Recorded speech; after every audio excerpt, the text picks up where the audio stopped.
So, Mark, did you see Sammy Hagar out on the strip on the boat at Bellagio? Something you said you hadn't seen. This guy is living his best life. This is incredible. It only took like, what, 4 months to get an actual video of somebody sharing of them on the boat. And it had to be a famous person, of course. But it's kind of awesome to see somebody actually use it. And he's having so much fun, the time of his life, and those views of the fountains going off from the boat are great as well. It really made me want to get out there, and it reminded me that I'm not fancy enough. Yeah, and I love how he's like, oh, we're in Paris. No, we're in Como. No. We're in Cabo Wabo.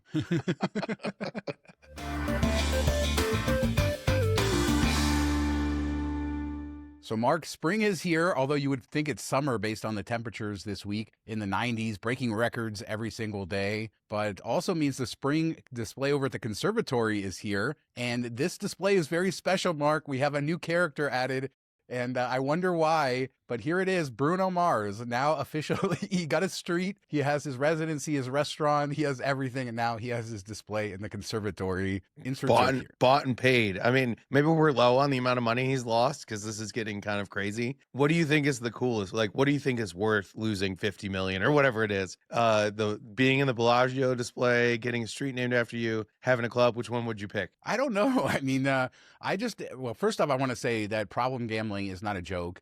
And we don't know anything about the truth about Bruno Mars, but I just envision him being at the table and saying, I need another marker for $1 million. And then they just smiled at him and said, it's going to cost you. We need your face for the Bellagio display. I don't know. I feel like it might be the other way around where he's like, hey, I lost another $1 million. I want something cool. Kind of like, I want my name on a building at a college. How much money do you need? Type of thing. That's the way I would envision it. But maybe that's the real story. Which way does it go? Yeah, I don't know. But you can now see Bruno Mars on display there, along with 35,000 roses, 22,000 potted plants, and a 36-foot hand-painted stained glass window. So I'm looking forward to seeing it. I'll see if I can throw up some visuals for you guys, but always beautiful when we get one of these new ones. I say this all the time. This is not anything new, but so glad that Bellagio has kept up this tradition, and the quality just gets better. I mean, this is truly one of the gems of Vegas. It is kind of crazy how quickly they turn these over too. It doesn't seem, when you're going to Vegas and stuff, you're like, oh, probably like twice a year, but it's happening all the time. Yeah, 5 times a year. So just basically every couple months. Great job over there.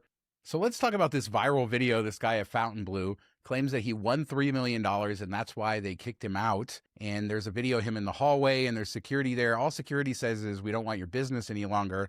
He tried to show, I didn't destroy the room. I didn't do anything. All I did was win $3 million, and they're kicking me out. Corey Leviton did some research. I doubt this story sort of matches up. I've never heard maybe advantage play, maybe card counting, or maybe he's just trying to use Vegas in a viral way to promote his brand. Yeah, I thought the most interesting thing was nothing has ever been posted from this account. Like, it was created to post this video, which makes it even more scammy feeling. I wonder if those are even real Fontainebleau security guards or if they're just like a part of this whatever to sell athletic wear. But it sounds shady all around. And that's what's annoying about social media and TikTok. And you shouldn't be able to have a video go viral after one post if it's your first post. That just seems crazy to me. I think Shawn Perry is a little jealous of this, honestly, that he didn't do it. But I don't think he's ever won $3 million. So I don't know if he could ever make a video like this. He'd just make them pull it out and count it and then put it back away again. Yeah, it'd just be a 65-minute video of counting stacks of cash. Shout out Shawn Perry, you're the GOAT. But yeah, I hate using videos like this, using Fontainebleau, all of that stuff for all of this. But we're seeing more and more of it. We're seeing more and more of it with the Vegas is empty crap. And it seems like the social media algorithms love all of this sensational Vegas content. Yeah, and people are going to keep doing it because of that. And we see this in other spaces, other areas, whether it's political or economic or whatever, where they just throw crap out there that is completely fabricated to get the clicks and to get the comments, and it continues to feed the algorithm. As long as you keep getting rewarded for it, people are going to do it. In a second, we're going to talk about a politician who's been banned from MGM Resorts. But before we do that, I'd love to invite you to subscribe. Every week, thousands of you watch the show who aren't subscribed. It's free, just like following us. Gets you notified when we have new videos and helps us get to 60K. We're only a few hundred away. Help us get there. So let's talk Bobby Khan. This is another viral video sensation. This guy is running for Congress, I think in District 1 in Nevada. And so I've been seeing him on my feed. I know you've been seeing him on your feed for the last couple weeks tons of videos where he's going into all kinds of businesses. He's talking about how Vegas is nickel and dimed and a lot of the stuff we actually cover on this show. And I guess MGM Resorts got tired of him going into their casinos and filming these types of videos and saying all these bad things because they banned him from the properties. This is according to TMZ. I think he's confirmed it, but he's still out and about making these videos about how to make Vegas great again. And all politics aside, I really don't know a lot about his politics. It does seem like a lot of what he's talking about is what we've been talking about for a while. I thought he was like a parody account in the beginning. I'm sorry, but I did. He looks like a gangster. Yeah, it looks like the most mafia era Vegas guy you could ever put up on a screen, which is, hey, that's great and everything. But it's been interesting if this is true with MGM. How petty does that make you seem? So somebody doesn't like your properties or somebody thinks you're overcharging people. Oh, well, maybe don't do that. Don't give them reason to complain and throwing them out over it. And there's probably something else going on here. But throwing them out, if there's not, that just seems so petty and small for somebody. It's not like we're talking millions of followers. We're talking tens of thousands. It's not that big of a reach outside of going viral because it's Vegas. Well, there is a political aspect to that. I'm sure they don't want him elected, just to kind of take that approach towards them. Note to MGM, watch the end of the show where I review the MGM Grand rooms because I don't want you to ban me just because of what we talked about. But they might ban me after that. Just watch the end. We'll say nice things, I promise. I don't know. I just think it's interesting. He's doing a good job. I've seen his videos all over the place. So whatever he's doing, he's getting his message out there. I'm not in his district. Again, this isn't really political, but it's interesting to see a politician using this sort of Vegas is overblown, charging too much, all this sort of messaging to talk to locals to say, hey, this is hurting the state. We should mention that he's been arrested for wire fraud, right? We go back to the whole gangster talk. Yeah, look at this guy. He's an interesting fellow.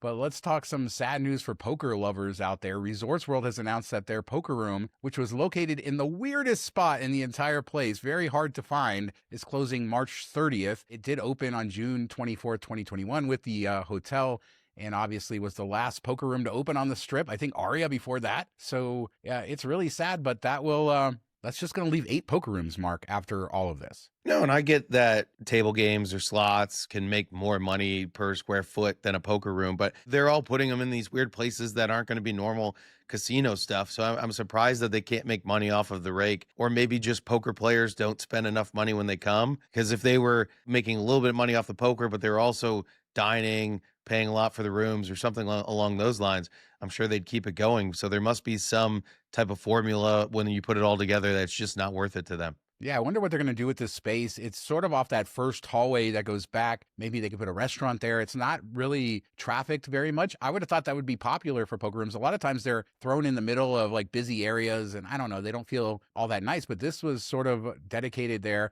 As you say, the art of poker rooms is changing. We've talked a lot about the moving of poker rooms and the Venetian and how they put their poker room in the mall and all the signs to find poker room and all of that. So I think the economics trying to figure it all out is something that's interesting. But Resorts World, I don't know what they're going to do with that space. Nobody's going to walk by it. So you have to really draw somebody over there. I don't think they need more restaurants either. No, probably not. But talking about the Venetian poker room and all those signs and confusing things, Vital Vegas shared this from Neonopolis, and he claims the elevators have been broken for 82 consecutive months. I don't know. I never park in that garage. But then it has all these instructions on park on level 4 so that you can cross the bridge, so that you can then go here and all of that. And yeah, they need to fix those elevators. And that reminded me of all the crazy directions to Venetian's poker room. I mean, if it was that long and realistically going on that long, wouldn't you think they'd be sued for accessibility or something along those lines? Like people that can't do stairs. And yes, you can park on that 4th floor, but what if everything's full there? It just seems like there'd be a legal issue here. I do think that like many of the escalators never work when I go in there. The main elevator I've noticed has been broken. I think it's owned by the city of Las Vegas, if I'm not wrong, the garage and Neonopolis, even though it's run by somebody else. So I have no idea, but I guess park on level 4. That's the answer. Yeah. Shout out to Cat's Meow. Is that still open? Absolutely. But another interesting place in the city, Area 15, we've talked about it so much over the last few years, and Zone 2 is their big expansion, and most of that is now open. And I think they finally had their grand opening, even though some of these venues have been open since last year. We talked about Looper on a recent show with the carousel and all of that. They have their other games. Of course, John Wick opened, and Universal's Horror Unleashed opened as well. So, go check it out. I still think the Plain Bar has not opened yet. We're still waiting. I don't think we have a date for it, but almost everything else is there. I mean, just dozens and dozens of things to do. And this is really a success story, starting with that almost warehouse building and just expanding and actually building out this almost village of entertainment. Yeah, I was very excited when I saw the plane in the picture on the press release type of thing. So I was hoping that that was opening, or we had a date at least now. Very excited to see what that looks like inside. I think it's going to be a really cool, super unique place that you probably can't get anywhere else, that type of experience, or maybe just a handful of places in the world. That and everything else that's been going on there has been very impressive to see them continue to roll it out. And I'm glad it's been really successful. When we've gone there, we've had a great time, and it's so unique. Definitely check it out if you haven't been yet. Yeah, and it's just getting better. And this is the terminals. That's what they call this second sort of phase. And this week, Area 15 lost one of Las Vegas's biggest cheerleaders. JP Pavlock, a good friend of mine, passed away at the age of 38 suddenly. And he was the associate director of hospitality and vibe at Area 15. I met him 20 years ago online as a fellow coaster enthusiast. Back then, he went by Mr. Stratosphere because he worked at the Stratosphere Tower and had so much passion for the amusements there. I was friends with him on Facebook forever and saw him going to UNLV basketball games. So in the late 2000s, we started going to UNLV basketball games together. At that time, he worked as a ticketing agent at CAW, and he gave me my first tickets to go see CAW. And then eventually he worked his way up to MGM Corporate in the ticketing department before they poached him for Area 15, where he brought so much passion into making that the amusement center of Las Vegas. He loved roller coasters and cruises, implosions. I was texting him about seeing the Eastside Cannery implosion, and he was a little sick and wasn't able to make it out. And that's why I didn't go. I wanted to go see him. He was going to take us on a tour next month of Area 15. I told you I wanted him to do that tour because of the passion. I didn't want to go some PR rep. I wanted John to do that tour. Most importantly, I have never known somebody who had more passion for Las Vegas and who instilled that in me. And indeed, that is why this show, because of the nerdy angles, the things that he would tell me when we're walking down, showing me how he climbed over the Luxor boat ride river when you go over the stairs. Nobody loved Las Vegas more than JP Pavlock. This is a huge loss for Area 15, for the family, for the entire city. He got me to do the sky jump at Strat 3 times, Mark. That's amazing. And I'm sad I never got a chance to meet him. I know you've talked about him several times, and we almost met up a couple times when I was out there, and I was looking forward to doing the tour with him. And I'm so sad to hear they passed, and at such a young age. It's always just the worst. And my condolences to you and to his family, and a big loss for Las Vegas. Absolutely. And I was going back through this group messages we had the last few months, and just his passion for everything that was being built at Area 15. He would send us construction photos of new rides going in. They indeed do have new stuff that's on the way. I never used this show and my friendship with him to try to get inside information. I always respected him in that way. Some of my favorite memories, my last time riding Desperado was with him. We went out to State Line and our buddy Dave and went out to Pioneer Saloon and ate the hamburgers, and so many great memories. One year I just called him up and said, my wife and I, it's our anniversary. I'd love to go see Beatles Love. And he just got the tickets with like 2 hours notice. And then I decided I would never ask him for anything again because he was my friend, a joy to this world, and he will be dearly missed. As a reminder, we have our Patreon. We have after show only, more bonus content, money-saving guides, live streams, all kinds of different tiers available. Patreon.com/MTM Vegas. Thanks to everybody who supports us over there. Incredible community. Truly grateful for your support. So Circus Circus, the next epicenter of luxury, Mark. That's sort of what was said this week. Mark Meltzer tweeted this out. I guess he was watching an interview with Resorts World CFO Carlos Castro, and this is what Meltzer relays on. Nearby Circus Circus will be redeveloped, and that will be the next epicenter of luxury in the North Corridor. So not quite Circus Circus becoming the epicenter of luxury, but a hint that maybe, does he know something that we don't know? We know Phil Ruffin wants $5 billion to sell Circus Circus in the Las Vegas Festival grounds. So that's a huge price tag. If you were to redevelop the epicenter of luxury, what are you going to spend, another $6-7 billion? So yeah, I don't know, but that's what he said. Yeah, it doesn't really make sense to me. I don't know. That's an insane amount of money just for the land, and then, like you said, to add on top of it to build. It's not like you can go, all right, we have Circus Circus, and then we're going to spin off something in the fairgrounds, and together they'll do well. Like, you're starting with a thing that needs to be updated badly.